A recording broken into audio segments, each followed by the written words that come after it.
कल्पना कीजिए एक छोटा सा देश जहां युवा सड़कों पर उतर आए हैं। पुलिस की गोलियां चल रही है, संसद पर हमला हो चुका है और प्रधानमंत्री को इस्तीफा देना पड़ा। और ये सब शुरू हुआ सोशल मीडिया पर बैन से। नेपाल में आज ठीक वैसा ही हो रहा है। लेकिन सवाल ये है, क्या ये सिर्फ नेपाल की कहानी है या ये भारत में भी ऐसे ही हालात बन रहे हैं? क्या हम भी उसी राह पर चल रहे हैं जहां असली मुद्दे दबा दिए जाते हैं और ध्यान भटकाने के लिए सोशल मीडिया या धार्मिक मुद्दों का सहारा लिया जाता है? खासकर बीजेपी सरकार के तहत, जहां बेरोजगारी, महंगाई और भ्रष्टाचार के आंकड़े चिंताजनक है, लेकिन सरकार की नजरें रिलीजियस पोलराइजेशन और हाई वर्जन पॉलिटिक्स पर टिकी हुई है। सच्चाई क्या है, आइए समझते हैं आज की इस वीडियो में। सबसे पहले चलिए समझते हैं कि नेपाल में आखिर हुआ क्या है। 4 सितंबर 2025 को नेपाल सरकार ने अचानक 26 से ज्यादा सोशल मीडिया प्लेटफॉर्म पर बैन लगा दिया। इसमें फेसबुक, इंस्टाग्राम, टिकटॉक, एक्स जो पहले ट्विटर था, व्हाट्सएप, यूट्यूब, वीचैट सब कुछ शामिल था। सरकार की आधिकारिक वजह है ये कंपनियां नेपाल में रजिस्टर्ड नहीं है, टैक्स नहीं दे रही है और फेक न्यूज फैला रही है। लेकिन क्या ये पूरी सच्चाई थी? कई एक्सपर्ट्स और प्रदर्शनकारी कहते हैं कि असली मकसद था सरकार की आलोचना को दबाना, क्योंकि सोशल मीडिया पर युवा लगातार भ्रष्टाचार, नेपोटिज्म यानी नेताओं के रिश्तेदारों को फायदा पहुंचाना, जिन्हें नेपो किड्स कहा जा रहा है, बेरोजगारी और महंगाई की बातें उठा रहे थे। सोशल मीडिया पर हैशटैग जैसे बहुत वायरल हुए। नेपाल में इन दिनों में सबसे ज्यादा चर्चा जिस शब्द की हो रही है वो है नेपोटिज्म। लोग नेताओं के बच्चों को नेपो किड्स कहकर गुस्सा जता रहे हैं। वजह साफ है, आम जनता बेरोजगारी और महंगाई से जूझ रही है, लेकिन नेताओं के बेटे बेटियां बिना मेहनत के मंत्री, संसद और बड़े पदों पर पहुंच रहे हैं। जनता कह रही है कि हम संघर्ष करें और नेताओं के बच्चे ऐश करें। ये कैसा लोकतंत्र है? लेकिन अगर आप ध्यान से देखें तो यही कहानी भारत में भी चल रही है। फर्क बस इतना है कि नेपाल में इसे नेपोटिज्म कहा जा रहा है और भारत में वंशवाद यानी कि डिनेस्टी पॉलिटिक्स। भारत की लगभग हर बड़ी पार्टी इस बीमारी से अफेक्टेड है। कांग्रेस, समाजवादी पार्टी, आरजेडी और बीजेपी, जो हमेशा विपक्ष पर वंशवाद का आरोप लगाती थी, खुद उसी रास्ते पर है। राजनाथ सिंह, वसुंधरा राजे, पंकजा मुंडे, अनुराग ठाकुर, ज्योतिरादित्य सिंधिया, ये सभी उदाहरण हैं जहां नेताओं के बच्चे सत्ता में शामिल हो चुके हैं। अब सवाल ये है कि इन नेपो किड्स की जिंदगी कैसी है? इनमें से ज्यादातर विदेश की यूनिवर्सिटी जैसे ऑक्सफोर्ड, हार्वर्ड और लंदन स्कूल ऑफ इकोनॉमिक्स में पढ़ाई करते हैं। इनके पास करोड़ों की गाड़ियां, आलीशान बंगले और छुट्टियों के लिए यूरोप, दुबई और मालदीव जैसे डेस्टिनेशन होते हैं। इनकी लाइफ स्टाइल लग्जरी से भरी होती है, जबकि वही आम जनता अपने बच्चों की फीस भरने के लिए लोन लेती है, महंगाई से परेशान है और सरकारी नौकरी के लिए सालों मेहनत करने के बावजूद रिजल्ट का इंतजार करती है। तो कुल मिलाकर फर्क सिर्फ नाम का है। नेपाल में इसे नेपोटिज्म कहा जा रहा है और भारत में वंशवाद, लेकिन असलियत एक ही है। लोकतंत्र का असली मालिक जनता नहीं बल्कि नेताओं के बच्चे बनते जा रहे हैं, और जनता जो टैक्स देती है, मेहनत करती है, संघर्ष करती है, वही सबसे पीछे छूट जाती है। नेपाल में ये बैन लगते ही युवाओं में गुस्सा फूट पड़ा। 8 सितंबर को विरोध प्रदर्शन शुरू हुआ। पहले ये शांतिपूर्ण नारे हुए, stop the ban on social media, stop corruption not social media. लेकिन जल्द ही ये प्रदर्शन खतरनाक बन गया। अब यहाँ पर एक सवाल उठता है, इस प्रोटेस्ट को करने वाले लोग कौन है? वो है जेन जेड यानी जनरेशन जेड। लेकिन ये असल में है कौन? ये वही जनरेशन है जो 1997 से 2012 के बीच पैदा हुई है, यानी आज इनकी उम्र करीब 13 से 28 साल के बीच है। फर्क कहाँ है? ये वो लोग हैं जो बचपन से ही इंटरनेट, स्मार्टफोन और सोशल मीडिया के बीच बड़े हुए। पहली जनरेशन जिसने किताबों से नहीं बल्कि गूगल और यूट्यूब से पढ़ाई शुरू की। दोस्त बनाने के लिए पार्क में मिलने की बजाय इंस्टाग्राम, स्नैपचैट और टिकटॉक का इस्तेमाल किया, और इंटरनेट के लिए टीवी नहीं बल्कि यूट्यूब, शॉर्ट और नेटफ्लिक्स देखे। जेन जेड की पहचान है डिजिटल नेटिव्स, यानी इन्हें इंटरनेट और टेक्नोलॉजी उतनी ही नेचुरल लगती है जितनी हमें हवा या पानी। इनकी सोच भी अलग है। ये सिर्फ करियर और नौकरी के पीछे नहीं भागते, बल्कि फ्रीलांसिंग, स्टार्टअप और कंटेंट क्रिएशन में अपना रास्ता बनाना चाहते हैं। इनकी खासियत है कि ये सोशल इश्यूज पर बहुत एक्टिव है, चाहे क्लाइमेट चेंजेस हो, जेंडर इक्वलिटी हो या मेंटल हेल्थ। लेकिन दूसरी तरफ यही सबसे बड़ी कमजोरी भी है, क्योंकि डिजिटल एडिक्शन, एंजाइटी और डिप्रेशन जैसी दिक्कतें इन्हीं के बीच सबसे ज्यादा देखी जा रही है। अगर पिछली जनरेशन को हम टीवी वाली या इंटरनेट वाली कहते थे, तो जेन जेड को आसानी से कह सकते हैं स्मार्टफोन और सोशल मीडिया वाली जनरेशन। यही इनकी ताकत भी है और सबसे बड़ी चुनौती भी। ये प्रोटेस्ट 8 सितंबर से शुरू हुआ और ये जल्द ही आग की तरह फैल गया।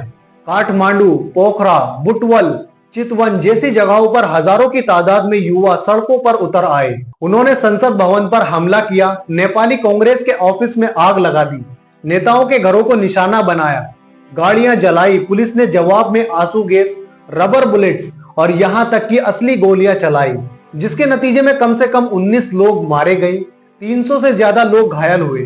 कई जिलों में इमरजेंसी कर्फ्यू लगा दिया गया, एयरपोर्ट बंद हो गए, फ्लाइट कैंसिल कर दी गई और आखिरकार 9 सितंबर को सरकार ने बैन हटा भी लिया।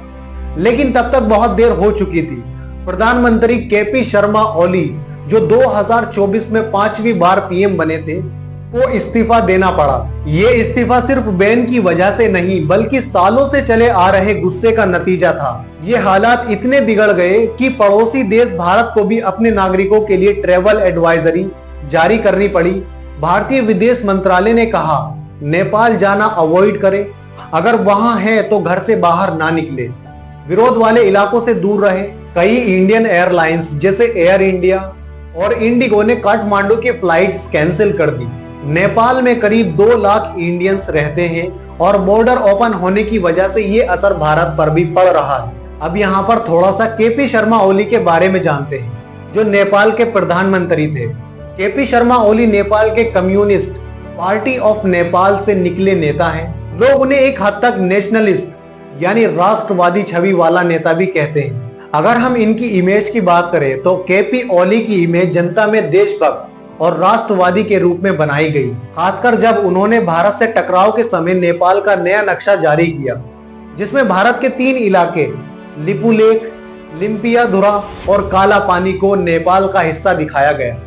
तब उनकी छवि और मजबूत हुई, लेकिन जनता के बीच धीरे धीरे उनकी इमेज कमजोर होने लगी, क्योंकि भ्रष्टाचार को रोक नहीं पाए। अपनी पार्टी और सरकार में नेपोटिज्म, परिवारवाद और रिश्तेदारों को आगे बढ़ाने को बढ़ावा दिया। आर्थिक हालात और बेरोजगारी पर ध्यान नहीं दे पाए, जैसा कि आप आज बीजेपी गवर्नमेंट को देख सकते हैं। केपी ओली की इमेज सिर्फ सोशल मीडिया पर ही वायरल हुई, ना कि वो रियल में इस तरह थे। और इसी तरह से आज बीजेपी का भी यही हाल है। बीजेपी भी सोशल मीडिया पर सिर्फ वायरल है, बाकी हालात उसकी सच्चाई कुछ और है। केपी ओली की लेगेसी आज नेपाल में 2 हिस्सों में देखी जाती है। पहला है पॉजिटिव, लोगों को लगता है कि उन्होंने भारत के दबाव के खिलाफ बोलने की हिम्मत दिखाई, नेपाल की पहचान और नक्शे को मजबूत करने की कोशिश की। और दूसरी है निगेटिव, पार्टी और सत्ता में अपने रिश्तेदारों और करीबियों को फायदा पहुंचाया, बड़े बड़े वादे किए, लेकिन ग्राउंड पर जनता की समस्या जैसे बेरोजगारी, महंगाई, शिक्षा, हेल्थ सब ऐसी की ऐसी रही, कोई बदलाव नहीं दिखा। सत्ता में बने रहने के लिए उन्होंने विवादित कदम उठाए, जिससे राजनीतिक अनस्टेबिलिटी और बढ़ गई, जैसा कि आज बीजेपी में हो रहा है। बीजेपी सत्ता में रहने के लिए कुछ भी कर सकती है, जैसा कि आज बीजेपी में हो रहा है। कभी एसएससी एग्जाम इरेगुलरिटीज, कभी वोट चोरी, कभी पहलगाम अटैक। अब सवाल ये है, ये प्रोटेस्ट सिर्फ सोशल मीडिया बैन तक क्यों नहीं रुके? क्योंकि असली जड़ कहीं और गहरी थी। नेपाल में युवाओं की बेरोजगारी दर 21% है, मतलब हर 5 युवाओं में से 1 बेरोजगार है। 15 से 24 साल के युवाओं में ये दर और ज्यादा है, करीब 22 से 23%। लाखों युवा हर साल विदेश जाते हैं, मलेशिया, कतर, सऊदी अरब मजदूरी करने, क्योंकि घर में नौकरियां नहीं है।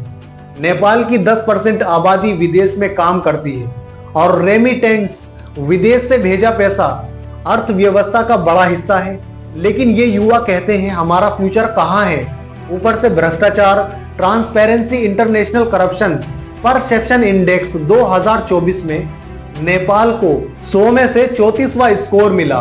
रैंक 180 में से 107, मतलब भ्रष्टाचार बहुत ज्यादा है। नेता लग्जरी लाइफ जीते हैं, उनके नेपो किड्स यानी कि नेता के बच्चे को आसानी से नौकरियां मिल जाती है, कॉन्ट्रैक्ट्स मिल जाते हैं, लेकिन आम आदमी गरीबी से जूझता है।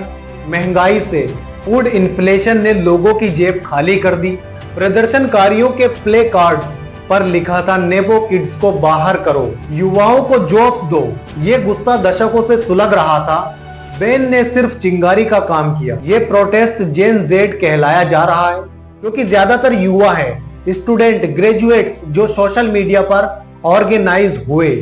एक प्रदर्शनकारी ने कहा सरकार ने सोशल मीडिया बंद किया क्योंकि हमारी आवाज दबाना चाहते थे, लेकिन अब हम सड़कों पर हैं। ह्यूमन राइट्स वॉच ने पुलिस की गोलीबारी की निंदा की और कहा कि घातक बल का इस्तेमाल गलत था। अब आते हैं कि भारत की तरफ। क्या भारत में ऐसे हालात नहीं हैं? चलिए आंकड़ों से देखते हैं। भारत में कुल बेरोजगारी दर जुलाई 2025 में 5.2% है, लेकिन युवाओं 15 से 19 साल में ये ज्यादा है। शहरी इलाकों में 19%, ग्रामीण में 13%। ILO के मुताबिक युवा बेरोजगारी 10.2% तक गिर गई है, लेकिन ग्राउंड रियलिटी अलग है, जो छुपाई जाती है सोशल मीडिया के जरिए, क्योंकि सोशल मीडिया पर सच्चाई नहीं दिखाई जाती बल्कि सिर्फ आंकड़े दिखाए जाते हैं, वो भी झूठ। भारत के अंदर 83% बेरोजगार युवा है। करोड़ों युवा हर साल ग्रेजुएट होते हैं, लेकिन नौकरियां कहां हैं? सरकारी जॉब्स में पेपर लीक, प्राइवेट सेक्टर में लो सैलरी और AI की वजह से लाखों जॉब्स जा चुके हैं। लेकिन क्या बीजेपी सरकार ने इन मुद्दों पर ध्यान दिया है?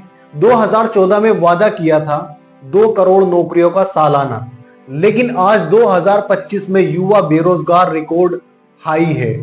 आलोचक कहते हैं कि डेमोक्रेटाइजेशन और GST जैसे फैसलों ने MSME को तबाह कर दिया। MSME यानी micro, small and medium enterprises, ये छोटे बड़े बिजनेस भारत की इकोनॉमी की रीढ़ है। ये सेक्टर देश की GDP का लगभग 30% और एक्सपोर्ट का 48% योगदान करता है। लेकिन डेमोक्रेटाइजेशन और GST जैसे फैसलों ने MSME को बर्बाद कर दिया। युवाओं के साथ NEET, UPSC leaks, jobs scams, ये हादसे उनके साथ हर साल होते हैं। लेकिन बीजेपी असली समस्याओं से ध्यान हटाने के लिए रिलीजियस इश्यूज पर फोकस करती है, जैसे राम मंदिर, CAA, NRC या लव जिहाद जैसे कानून जो धार्मिक तनाव बढ़ाते हैं। लेकिन जॉब्स को लेकर कोई ठोस प्लान नहीं है इन लोगों का। अगर हम भ्रष्टाचार की बात करें तो CPI यानी करप्शन परसेप्शन इंडेक्स 2024 में भारत को 100 में से 38वां स्कोर मिला है और 180 में से 96वीं रैंक। नेपाल से थोड़ा ही बेहतर है, लेकिन स्कोर बहुत गिरा हुआ है। 2024 में 29 था और 2022 में 40। बीजेपी ने 2014 में अच्छे दिन और भ्रष्टाचार मुक्त भारत का वादा किया, लेकिन अडानी ग्रुप जैसे स्कैंडल्स, इलेक्टोरल बॉन्ड जो अब सुप्रीम कोर्ट ने रद्द कर दिए हैं और सरकारी टेंडर्स में नेपोटिज्म के आरोप लग रहे हैं।